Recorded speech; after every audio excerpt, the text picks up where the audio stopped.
할렐루야.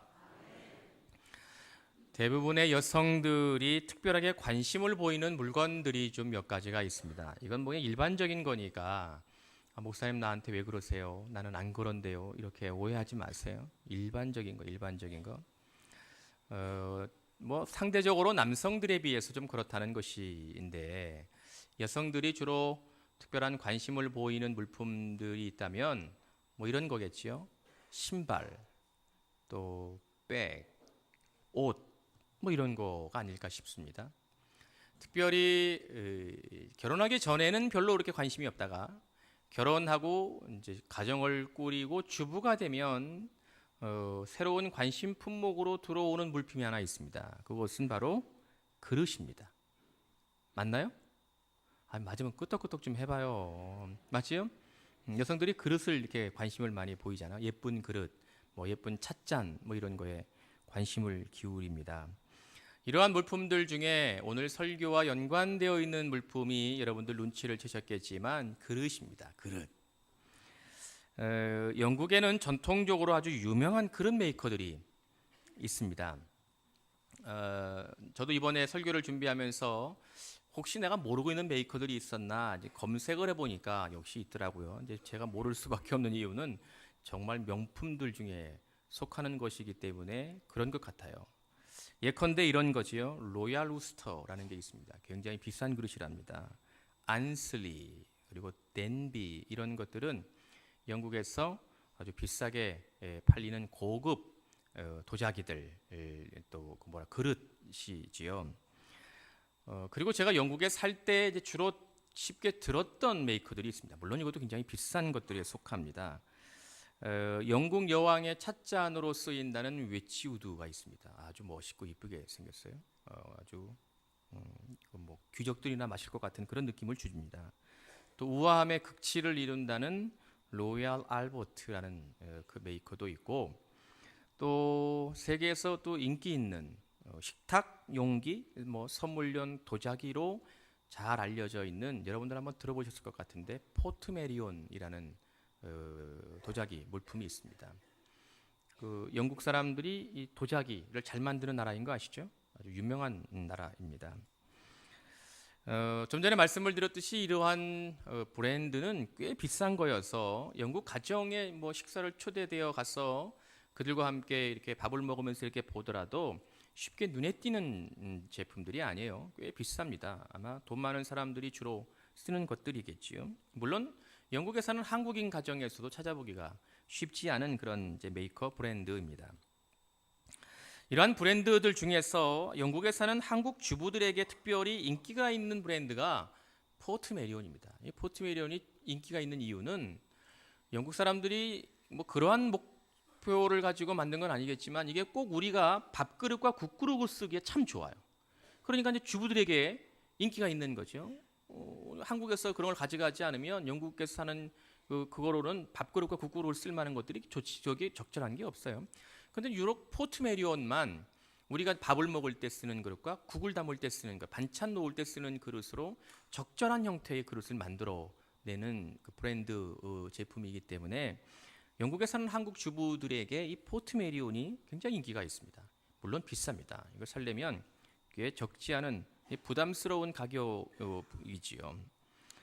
저렴하게 살 수 있는 길이 좀 있습니다. 우리나라에도 요새 대도시 근교에 세워지고 있는 아울렛 매장에 가면 조금 저렴하게 살 수 있고 이걸 아주 헐값에 살 수 있는 길이 있는데 그거는 공장 근처에서 파는 공장이 직영하는 아주 그 뭐라고 할까요? 직영점이 있습니다. 거기에 가면 아주 헐값에 삽니다. 거저 살아요. 거저. 이게 왜 헐값에 사게 되냐면 그 제품에 하자가 있기 때문에 그래요. 잘 눈에 보이지 않지만 뭔가 잘못 만들어진 거죠. 또 특별히 아무런 문제가 없어 보이는데 실제로는 이제 이 도자기가 잘 깨지잖아요. 그러니까 만들면서 금이 간 거를 덧칠을 해가지고 만든 거예요. 그러니까 이건 사실은 폐기해야 되는 물품인데 워낙 비싸고 그러니까 이제 좀 서민들에게 좀 쓸 수 있도록 헐값에 이렇게 도자기 이렇게 공장 매장 근처에 이것을 이렇게 상설해서 팝니다.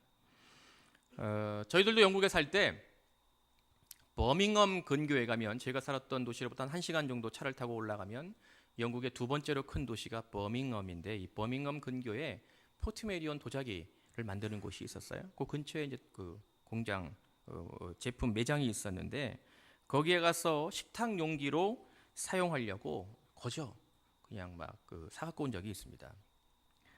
근데 이제 문제가 있는데요. 좀 전에 말씀을 드렸듯이 이건 좀 시간이 지나면 100% 금간 자국이 드러납니다. 시커멓게 안쪽 바깥쪽으로 깨진 자국이 드러납니다. 그렇다고 확 깨지지는 않아요. 또 튼튼하게 어떻게 만들어서 그런지 모르지만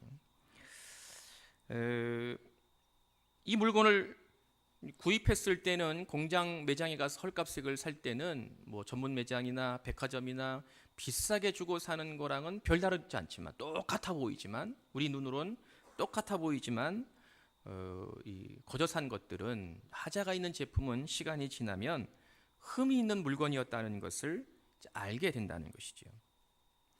저희 가정이 우리나라에 이제 귀국하고 난 뒤 얼마 지나지 않아서 버밍엄 포트메리온 공장 근처 매장에서 아주 헐값에 사가지고 온 식탁 용기가 시커멓게 이렇게 금이 가는 것을 어느 날 문득 보다가 이런 생각이 문득 들었습니다. 사실 이제 도자기란 흙을 비춰서 만든 거기 때문에 갈라지는 게 특성이지요. 그런데 성경이 우리 인간을 하나님이 흙여서 빚으셨다고, 흙으로 우리를 창조하셨다는 그러한 말 때문인지도 모르겠지만 그 시커멓게 그 금이 가 있는 그 용기를 문득 보다가 이게 꼭 나와 같지 않나 이런 느낌이 문득 들었습니다. 나랑 참 나를 닮았구나 그런 생각이 들었다는 것이죠. 겉으로 보기에는 아무런 문제 없어 보이고 우리 모두가 뭐 삶에 배운 것도 있고 공부도 하고 또 경험과 지혜가 있어서 그럴듯하게 사는 것 같이 보이지만 실제는 우리 안에 죄된 습성은 여전히 남아있고 어쩔 수 없는 타락의 본성은 우리 가운데 그대로 심겨져 있어서 우리가 시간이 지나고 우리의 삶의 상황이나 환경이 달라지고 나의 인생이 내가 원했던 목적한 대로 이루어지지 않으면 잘 숨겨져 있었던 우리의 죄성, 본성이 타락의 본성이 서서히 드러나기 때문입니다. 그때서야 우리는 이 죄라는 것이 이런 거구나. 적나라하게 우리의 죄된 모습과 마주서게 됩니다. 어떤 경우에 있어서는 나의 죄성이 드러났음에도 불구하고 그걸 인정하지 않을 때도 있습니다. 주변의 사람들은 이미 내가 죄로 인하여 깨진 그릇이고 흠간 그릇이라는 것을 주변 사람들은 다 눈치챘는데 나만 그것을 깨닫지 못하고 설령 그것을 깨달았다 할지라도 인정하지 않으려는 우리 약한 본성이 우리에게 남아 있다는 것이지요.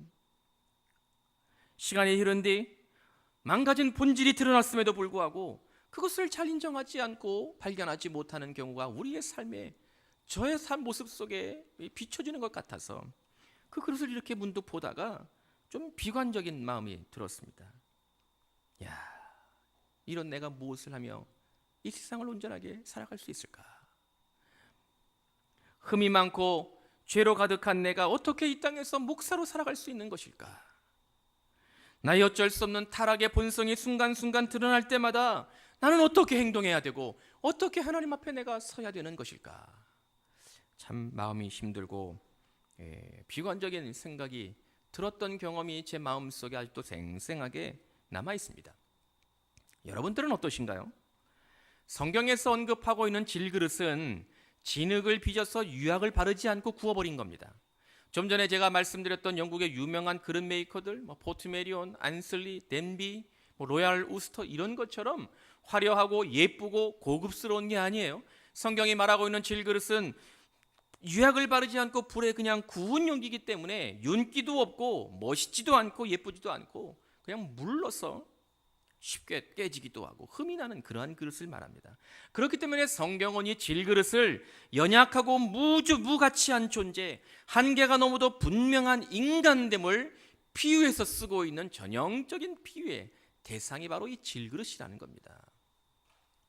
우리는 질그릇과 같아서 가치도 별로 없고 그리 잘할 수 있는 것도 없고 능력의 한계는 분명하고 우리 안에 심겨있는 죄성은 그렇게 분명하게 우리를 자리잡고 있어서 때때로 우리가 좌절하고 절망하고 슬픔만을 끌어안고 살아갈 수밖에 없는 그러한 존재들인가 묻게 되지 않을 수 없습니다. 삶에 어려움이 없을 때는 문제도 없고 부족함이 없는 것처럼 보이지만 결국 내가 원하지 않는 어려움과 환난이 찾아오면 내 안에 꽁꽁 숨겨져 있었던 죄된 본성이 그대로 드러나 버렸어. 무너져 버리고만은 우리는 정말로 아무런 희망도 없는 그러한 존재들인가. 주님의 말씀을 통하여서 우리 모두에게 들려주시는 하나님의 음성이 여러분 한 분 한 분에게 주님의 도전이 되고 하나님의 뜻이 우리 가운데 무엇인지를 깨닫고 발견해서 주 앞에 새로운 모습으로 결단하는 은혜가 있기를 축원합니다. 사람들에 따라서 어느 정도의 차이는 보이지만 대부분 자신에게 어려움이 찾아오면 낙심이라는 걸 합니다. 마음이 뚝 떨어지는 거죠.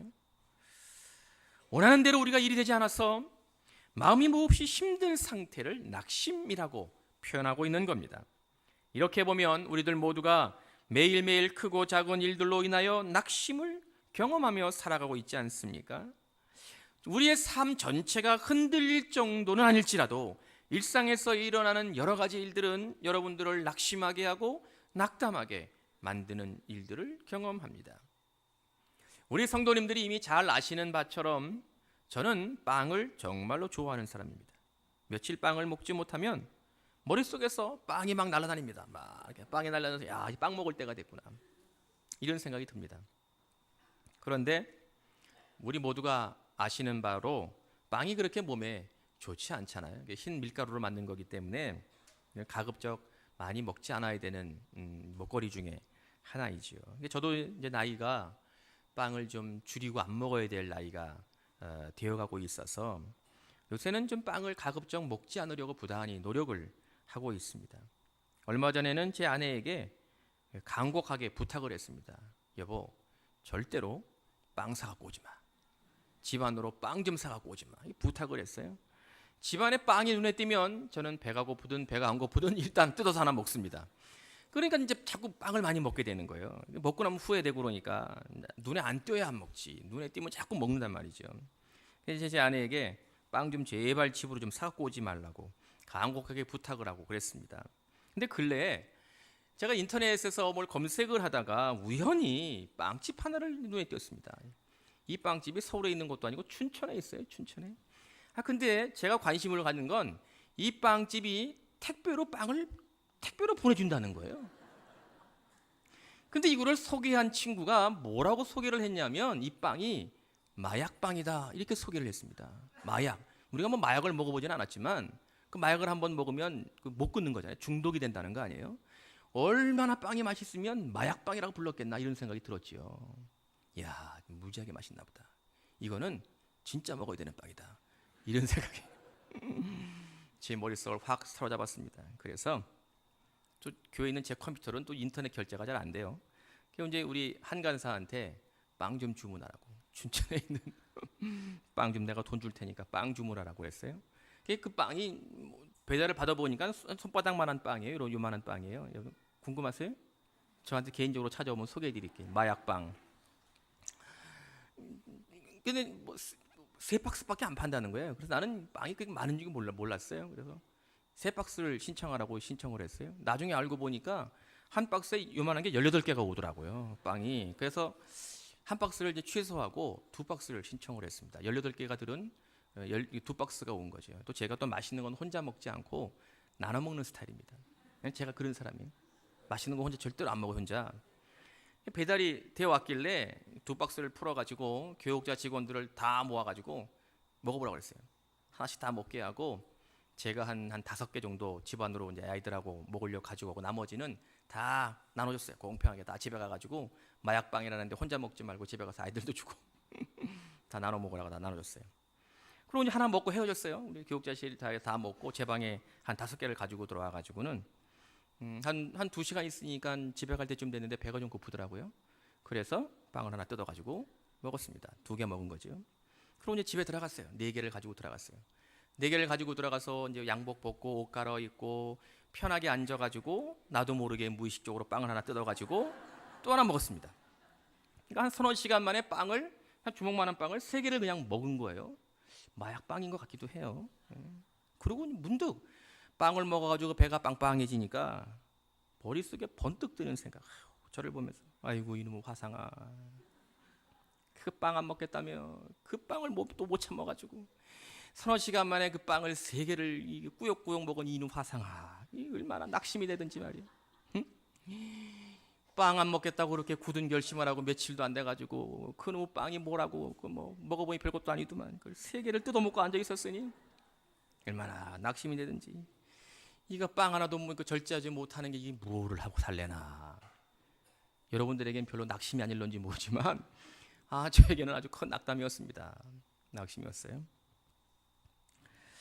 이렇게 우리의 삶에 작은 낙심, 낙담하는 일도 있지만 우리의 삶에 낙담이 말하고 있는 것처럼 간이 뚝하고 떨어지는 듯한 아주 정말 길이 보이지 않고 걱정이 가득하고 마음이 몹시 상한 시간을, 낙심의 시간을 보낼 때가 우리 모두에게 다 있습니다. 이럴 때 여러분들은 어떻게 그 시간을 잘 견디고 계십니까? 그래도 우리는 하나님을 믿는 신앙인들인데, 믿음을 가진 주의 백성들인데 이 낙심의 시간들을 여러분들은 어떻게 잘 견디고 계십니까? 혹시 그러한 낙담, 낙심 때문에 여러분들이 하나님이 나를 사랑하시는다는 것조차 혹시 의심하고 계시지는 않습니까? 이 낙심이 여러분들의 삶에 힘겨운 자리래요. 여러분들이 하나님은 어디에 계시는지 하나님을 의심하고 계시는 시간으로 힘겹게 살고 계시지는 않습니까? 오늘 본문 단락의 제목을 보면 질그릇에 담긴 보배라는 것을 볼 때 주님이 우리에게 말씀하시는 것이 그렇게 절망적이지만은 않은 것이구나, 이런 느낌을 받게 됩니다. 그럼에도 우리는 사도 바울이 전해지고 있는 주님의 음성에 담겨 있는 뜻이 세상 사람들이 바라보고 있는 어려움, 그것 때문에 경험할 수밖에 없는 낙심, 낙담을 그들이 이겨가고 그들이 헤쳐나가는 그들의 대책과는 분명 달라야 되지 않겠는가 하는 것이지요. 우리는 세상 사람들과 구별된 하나님의 자녀이고 주의 백성들이기 때문입니다. 문제를 해결하는 것에 있어서 똑같은 어려움을 당한다 할지라도 그들이 대처하는 것과 우들이 극복해야 되는 것은 분명하게 차별성을 가져야 된다는 것이지요. 우리는 믿음을 가진 사람들이니까. 주님은 낙심하고 때때로 힘겨운 시간을 보내고 있는 우리들에게, 여러분들에게 어떠한 위로와 길을 제시하시는 걸까요? 오늘 1절을 보면 긍휼하심을 입은 대로 낙심하지 아니하고 이렇게 기록을 하고 있습니다. 낙심하지 말아야 되는 이유가 있다면 하나님의 긍휼하심 때문이라는 것입니다. 이 1절이 전제로 중요합니다. 바울이 고린도 교회 공동체에게 전하고 있는 말씀은 그들이 깨달아야 되는 일종의 지침서와 같았기 때문입니다. 낙심하고 낭망하고 낙담하고 살고 있는 고린도 교회 공동체에게 하나님의 긍휼하심이 너희들에 있기에 너희들은 낙심하지 말아야 된다, 그렇게 말씀하고 있는 겁니다.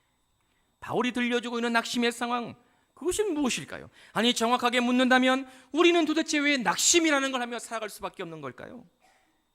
세상 사람들이 이해하고 있는 간이 떨어질 정도의 힘겨운 낙담, 낙심은 성경에서 말하고 있는 것과 도대체 어떠한 차이가 있는 것일까요? 이것이 우리들이 세상 사람들과 구별되어 살아가야 하는 출발점이고 시작점이 되는 겁니다. 낙심이란 영어로 표현하면 lose heart예요.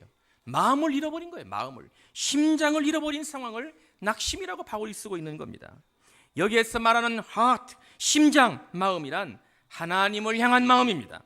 여호와를 향한 심장입니다. 좀 더 쉽게 설명을 드리면 하나님과 함께한 나의 마음입니다. 하나님의 마음과 공유되는 심적인 상태가 바로 바울이 쓰고 있는 바로 이것입니다. 우리가 하나님의 마음과 공유할 때 우리의 삶에 아무런 문제가 없습니다. 여러분과 하나님이 이신점신이 된다면 우리의 삶에 무엇이 걱정이 있겠습니까? 하나님의 마음이 나에게 느껴지고 내 마음을 하나님이 안다는 것이 확신한다면, 하나님의 마음이 내 마음이고 내 마음이 하나님의 마음이라는 것을 우리가 경험한다면 우리의 삶에 무슨 걱정이 있겠습니까? 문제는 이것이 잘 안 된다는 것에 문제가 있는 것이지요.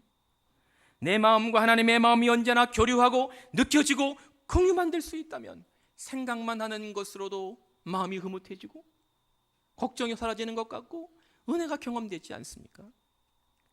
우리 사랑하는 성광의 모든 성도님들에게 이러한 은혜, 하나님의 마음과 여러분들의 마음이 날마다 교류되고 느껴지고 공유될 수 있는 은혜가 있기를 축원합니다. 바울이 말하고 있는 것이 하나님을 향한 마음, 그런데 그것이 어느 순간 어떠한 계기를 통하여 잃어버리게 되는 그러한 상황이 우리의 삶에 발생한다는 겁니다. 바울은 그것을 8절의 말씀에서 우리에게 이렇게 들려줍니다. 이 상황을 이렇게 설명하는 거예요. 우겨쌈을 당할 때, 답답한 일을 당할 때, 박해를 받을 때, 거꾸로 트림을 당할 때, 이렇게 구체적으로 이러할 때 우리가 하나님을 향한 마음, 여호와를 향한 우리의 심장이 잃어버리게 된다는 거예요. 잃어버리게 된다는 거예요. 이게 낙심이라는 거예요. 낙심. 현대어 성경은 이것을 좀 쉽게 우리에게 번역해서 말하고 있는데 이런 거죠. 우리의 삶이 짓눌릴 때, 절망에 빠질 때, 궁지에 몰릴 때, 맞아서 넘어질 때, 이럴 때 심각한 삶의 어려움, 이러한 문제들이 우리가 가지고 있었던 하나님과 공유하는 그 마음, 여호와를 향한 그 심장을 잃어버리게 되는, 낙심하게 되는 일이 발생한다는 겁니다. 분명 이러한 상황은 우리를 낙심하게 합니다. 이러한 어려움과 환난 속에서 여유를 부릴 사람은 이 세상에 아무도 없습니다. 다 무너지고 쓰러지고 낙심하게 됩니다. 그런데 바울은 오늘 말씀을 통하여 설령 너희들이 이 정도로 힘들지라도 결코 낙심하지 말아야 된다고 권면하고 있습니다. 정말로 힘들고 고통스럽고 너희들의 눈에서 눈물이 날마다 흐르고 아픔이 찾아온다 할지라도 너희들이 하나님을 향한 마음, 여호와를 향한 심장은 잊거나 잃어버리지 말아야 한다고 바울은 우리에게 말씀하고 있습니다. 이러한 주님의 음성이 오늘의 말씀을 통하여 여러분들에게 생생하게 들려야 될 줄로 믿으시기 바랍니다. 바울은 고린도 교회 공동체를 향해서, 오늘 예배하고 있는 여러분들을 향해서 어떻게 하면 우리가 가지고 있는 하나님을 향한 마음, 여러분들이 가지고 있는 여호와 하나님을 향한 심장을 잃어버리지 않을 수 있는가 우리에게 들려주려고 합니다. 바울은 오늘 10절에서 이렇게 쓰고 있습니다. 우리가 항상 예수의 죽음을 몸에 짊어짐은 예수의 생명이 또한 우리의 몸에 나타내게 하려 함이라. 아멘. 우리가 항상 예수의 죽음을 몸에 짊어짐은 예수의 생명이 또한 우리 몸에 나타내게 하려 함이라. 이게 바울이 우리에게 알려주고 있는 하나님을 향한 마음을 잃어버리지 않는, 놓치지 않는 길이라는 겁니다. 예수 그리스도의 죽음, 그것이 우리의 몸에 짊어진다는 것, 그리고 주님의 부활, 그것이 우리의 몸에 나타난다는 것이 이게 무슨 말입니까? 바울이 왜 이렇게 말을 어렵게 쓴 걸까요? 낙심하지 않는 것, 하나님을 향한 마음을 잃어버리지 않는 것, 그것이 바로 예수님의 죽음이 우리의 몸에 짊어지는 것이고 그리스도의 부활이 우리의 몸에 나타나는 것인데 이게 무슨 말인 걸까요? 바울이 왜 이렇게 말을 어렵게 썼을까요? 말씀을 곰곰이 묵상하면서 바울이 우리에게 전하려고 하는 의도가 무엇일까? 저는 이 말을 이렇게 이해합니다. 이것은 바로 주님을 인격적으로 만나야 된다는 겁니다. 여러분들이 가장 이해하기 쉬운 말로 표현하면 인격적으로 주님을 만나야 된다는 겁니다. 주님의 죽으심, 십자가에 달려 피 흘리고 죽으신 그 놀라운 사건이나 죽음의 권세를 이기시고 새로운 생명으로 살아나신 부활의 놀라운 그것이 고린도 교회 공동체에게뿐만 아니라 오늘 예배하고 있는 여러분들에게 그것이 바로 아주 초자연적인 일이었어. 그냥 언제 가뭄에 콩나듯이 한번 번뜩하고 일어난 일이었어. 저 멀리에 일어났던 기적이었기 때문에 나랑은 별 관계가 없는, 나랑 저 멀리 있는 상황으로만 받아들여지는 것이 아니라 나와는 전혀 가까운 일이 아니었어. 그저 저 멀리 한 번쯤 일어났던 일로, 그냥 스쳐 지나가는 일로 들리는 것이 아니라 인격적이라는 말이 우리에게 뜻하고 있는 것처럼 주님은, 예수 그리스도는, 하나님의 사랑은 오늘 예배하고 있는 우리 모두에게 여러분들의 삶의 일상의 삶에서 느껴지고 그것을 주고받고 경험하는 것처럼 생생한 고백이 되고 체험이 되어야 된다는 것을 믿으시기 바랍니다. 인격적이라는 것은 우리의 사람과 사람이 관계를 형성하고 살아가는 것처럼, 감정이 서로 교류되는 것처럼, 실제하는 것처럼 주님을 만나고 예수 그리스도의 죽음이 실제적인 것이고 주님의 부활이 여러분들의 삶에서 실제적으로 경험되는 것, 이것이 바로 인격적으로 주님을 만난다는 뜻이 되는 겁니다. 예수 그리스도의 죽음은, 그분의 다시 살아나심은 그저 한번 스쳐 지나간 역사의 사실이 아니라 하나님께서 여러분들 한 분 한 분을 정말로 사랑하셨어. 우리를 너무도 사랑하셔서 어떻게 하면 나의 사랑을 너희들에게 보여줄 수 있을까? 내가 너희들을 사랑한다는 것을 도대체 어떻게 하면 너희들이 할 수 있을까? 하나님이 하실 수 있는 것 전부를 하신 것, 하나님이 보여주실 수 있는 최대의 것을 보여주신 것, 그것이 바로 자신의 외아들을 이 땅에 보내셨어. 십자가에 피 흘려 고통 속에 죽게 하시고 우리의 모든 죄를 담당하여 죽게 하신, 다시 부활하게 하신 그 명백한 주님의 사랑, 사랑의 결정체이어서 이 주님의 사랑이, 하나님의 사랑이 고린도 교회 공동체나 오늘 예배하는 우리 모두에게, 그리고 우리의 다음 세대들까지 변함없이 아주 생생하게 매 순간마다 일어나는 영원한 현재적 사건이라는 것을 깨달을 수 있기를 축원합니다. 조금 어려운 말로 십자가의 죽음, 주님의 부활하심은 항상 현재적 사건, always present, 항상 현재적 사건이라는 것이죠. 주님의 부활과 주님의 죽으심이 과거에 한번 일어났던 일이어서 역사적으로 그냥 흐쳐가는 것이 아니라, 오늘만 내가 경험되고 끝나는 사건이 아니라, 주님의 부활이 예전의 미래에 있어서 내가 그것을 바라보고 기대하고 살아야 되는 것이 아니라, 오늘 이 시간, 예배하는 시간, 여러분들의 삶의 자리에서 주님의 죽으심과 십자가의 부활은 날마다 오늘의 사건으로 우리에게 경험되는, 하나님의 사랑이 날마다 체험되는 하나님의 사랑의 전부로 여러분들에게 경험되고 느껴질 수 있기를 축원합니다. 그것이 바로 신비한 일이고 기적과 같은 현상이어서 받아들이기 어려운 것이 아니라, 마치 사랑하는 사람들 사이에서 교류되는 것처럼, 느껴지는 것처럼 여러분들에게 주님의 죽으심이, 그리스도의 부활이 경험될 수 있기를 축원합니다. 주께서 나를 위해서 죽으셨다는 것, 나를 위해 다시 사셨다는 이 사건이 오늘 나에게만 일어나고 믿어지고 고백될 때 우리는 그분을 인격적으로 만난다고 말합니다. 매일의 생활에서 여러분들이 주님의 죽으심이, 하나님의 사랑이 기억되고 그것이 인격적으로 경험될 때 여러분들은 그 순간 하나님이 나를 향하여 가지고 계시는 하나님의 마음, 하나님께서 여러분들을 향하고 가지고 계시는 여호와의 심장이 깨달아지게 됩니다. 이때 내가 여러분들이 하나님을 향하여 가지고 있는 여러분들의 마음, 하나님을 향하여 간절한 마음으로 소유하고 있는 하나님의 심장, 그것이 하나님께서 여러분들 한 사람 한 사람을 향하여 계시는 하나님의 마음, 여러분들 한 분 한 분을 향하여 바라보고 계시는 여호와의 그 뜨거운 심장이 십자가를 통하여 새롭게 깨달아지는 은혜와 감격을 체험하게 되는 것임을 믿으시기 바랍니다. 하나님께서 여러분들 한 사람 한 사람을 향하여 이러한 심장, 이러한 마음을 가지고 계시는데, 우리들이 여러분들이 하나님을 향한 마음을 잊어버리거나 잊어서야 되겠습니까? 하나님은 우리를 향하여 그분의 심장을 가지고 계시는데 우리가 하나님을 향한 우리의 마음을 잊어서야 되겠습니까? 낙심할 수 없다는 거지요. 바울이 기록하고 있는 것처럼 힘겨운 문제가 여러분을 짓누른다 할지라도, 여러분들이 절망 속에 빠졌다 할지라도, 이제는 더 이상 갈 데가 없는 것 같은 궁지에 몰려 있어도, 세상이 휘두르는 거대한 몽둥이가 맞아 너희들을 넘어뜨린다 할지라도 결코 하나님을 향한 마음, 여호와를 향한 심장이 상실되어서는 안 된다고 말하고 있습니다. 낙심하지 마시기 바랍니다. 하나님께서 여러분들이 어떠한 상황 속에 있다 할지라도 여러분을 향한 하나님의 심장은 변함없이 지금도 생생하게 하나님의 마음이 그리스도의 십자가를 통하여 여러분들에게 증거되고 나타나며 주님이 친히 여러분들에게 다가오고 계시기 때문입니다. 할렐루야. 바울은 이렇게 살아가는 하나님의 자녀들의 삶이 질그릇에 보배를 담고 있는 삶이다 말하고 있는 겁니다. 바울의 의도가 느껴지십니까? 7절을 보면 우리가 이 보배를 질그릇에 가졌으니 이는 심히 큰 능력이 하나님께 있고 우리에게 있지 아니함을 알게 하려 함이라 말씀하고 있습니다. 맞습니다. 저와 여러분들은 질그릇일 뿐입니다.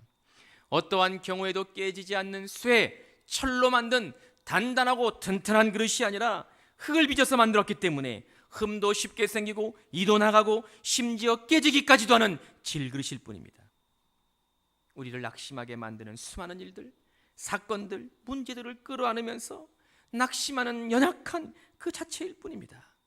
그럼에도 여러분이 질그릇임에도 여러분들 안에 담겨져 있는 것이 보배이기 때문에 여러분은 낙심하지 말아야 된다는 하나님의 뜻을 깨달아야 될 줄로 믿습니다. 여러분들은 낙심하지 말아야 되는 하나님의 자녀들이십니다. 이것을 믿으시면 아멘 하십시다. 하나님께서 우리들 한 사람 한 사람을 향하여 가지고 계시는 그 놀라운 사랑, 하나님의 마음, 그리스도의 심장이 여러분들 안에 주어져 있습니다. 여러분들의 삶 속에 주어져 있습니다. 그것이 여러분들을 낙심하게 하지 않게 하는 능력이 되고 힘이 되는 것입니다. 그것이 바로 여러분이 하나님을 향하여 가지고 있는 여러분들의 마음, 여러분들의 심장을 잊어버리거나 잃어버리지 말아야 되는 명백한 이유가 된다는 것을 깨닫는 은혜가 있기를 기원합니다. 사랑하는 성광의 성도님들, 삶이 때때로 힘드십니까? 때때로 여러분들의 마음이 몹시 힘드십니까? 하나님께서 이 시간 우리 모두에게 한 사람 한 사람에게 찾아오시어서 말씀하십니다. 그래, 나도 힘들다. 나도 아프다. 주님의 위로하심이 오늘 예배하는 우리의 성광의 모든 성도님들의 심령 속에 가득하고 충만하시기를 축원합니다. 주께서 여러분들을 찾아가셔서 말씀하실 때 그분의 음성에 민감하게 반응하고 그분의 음성에 여러분들의 마음의 문을 열고 듣고 하나님의 보배를 새롭게 경험하는 은혜가 있기를 축원합니다. 여러분들은 복음의 능력을 가진 그리스도의 제자들이십니다. 하나님은 여러분들을 통해서 일하실 겁니다. 여러분들을 새롭게 일으키실 겁니다. 여러분들을 통해 하나님은 영광 받으시기를 분명하게 계획하고 일하고 계십니다. 여러분들을 통해서 하나님의 살아계심이 이 땅에 분명하게 선포될 것임을 계획하고 계심을 믿으시기 바랍니다. 질그릇으로 살아가고 있는 인생들이지만 그것 때문에, 질그릇이라는 것 때문에 낙심하지 않는 성도가 되시기를 기원합니다. 질그릇일지라도 하나님의 심장을 담고 있는, 보배를 담고 있는 하나님의 자녀이라는 것을 말씀을 통해서 깨닫고 새로운 힘, 복음의 능력을 덧입는 우리 모두가 되시기를 간절히 축원합니다. 축원합니다. 기도하겠습니다. 전능하신 하나님, 오늘 선포된 말씀이 우리의 삶의 실제가 되게 하셔서 질그릇으로 살아가는 우리들이겠지만 하나님의 은혜와 복음의 능력, 하나님의 심장이 심겨져 있는 보배를 담고 있다는 것을 깨닫게 하셔서 승리하는 주의 백성들 되게 하여 주옵소서. 예수님의 이름으로 기도하옵나이다. 아멘.